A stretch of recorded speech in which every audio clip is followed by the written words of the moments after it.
everyone, I'm Braxton. I want to tell you about Noah's Ark. Only this time, I want to tell you from Japheth's point of view. You see, Japheth is one of Noah's sons, and although we don't hear much from him, I think Japheth is the coolest of Noah's three boys. In fact, I'm sure if you ask Japheth, he'll tell you he was the coolest. Recognize. Okay, now sit back and let me lay it down for you. There were three of us boys, Japheth, Shem, and Ham. Can you say those with me? Japheth, Shem, and Ham. We were just an average family. Moms, pops, us three, and our lovely ladies. We were always like church on Sunday, church on Sunday night, church on Wednesday night, and even the church bake sales on Saturday. I mean, can you dig it? If the big guy in the sky said it, we did it. If Big G was laying it down, we were picking it up. Big G is God, and if he told them to do something, they did it. Well, Pops was talking to Big G one day, and Big G said, "Noah, I want you to build an ark." Pop said, "Word." "I am going to eliminate all of mankind except for you and your family, for they go against my laws and teachings. There's one more thing.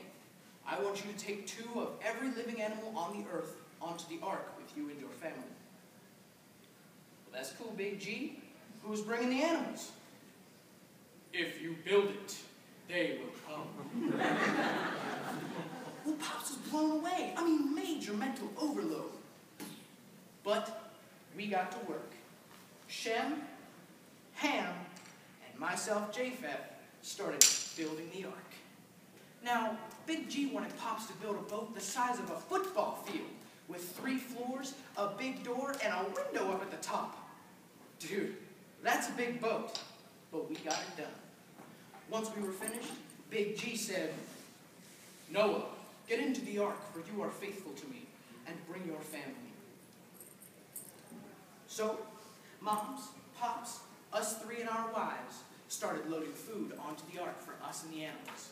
Then, once we were finished, we started loading the animals 2 by 2 by 2 until they were all loaded. Then, once they were all loaded, it began to rain, and we all knew that it was only the beginning from there. Because at about that time, water started shooting out of the ground. Dude, it was scary. It made the boat go back and forth and back and forth and back and forth, and the water kept rising. And the boat went back and forth and back and... Hang on.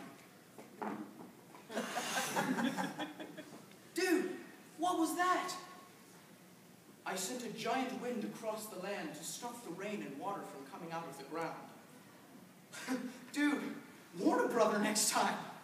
But he was right, because about that time, the rain had stopped and the water went down and down until we landed on the top of a mountain. And at that point, Pops opened up the window and sent out a dove. Ah! But it came back because it couldn't find a place to land. So Pops waited 7 more days and then sent it out again. Aha!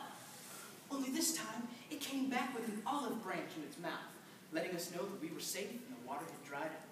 And at that point, Big G told us that he would never again flood the entire earth. It teaches us in Genesis 9:13, God said, "I set my rainbow in the clouds, and it will be a sign of the promise between me and mankind. I will never again flood the entire earth." Well, at that point, Pops said, "Land ho!" Dude, not really. But he did say that we could uncover the ark. And once we were finished, Big G said, "Leave the ark and take the animals with you, and spread across the entire land. Remember that I teach you in Genesis 9:13. I set my rainbow in the clouds, and it will be a sign of the promise between me and mankind. I will never again flood the entire earth." Well, that's my story about a little boat I like to call the ark, and Pops' faithfulness to Big G, and Big G's faithfulness to all of us. I'm Japheth. Peace out.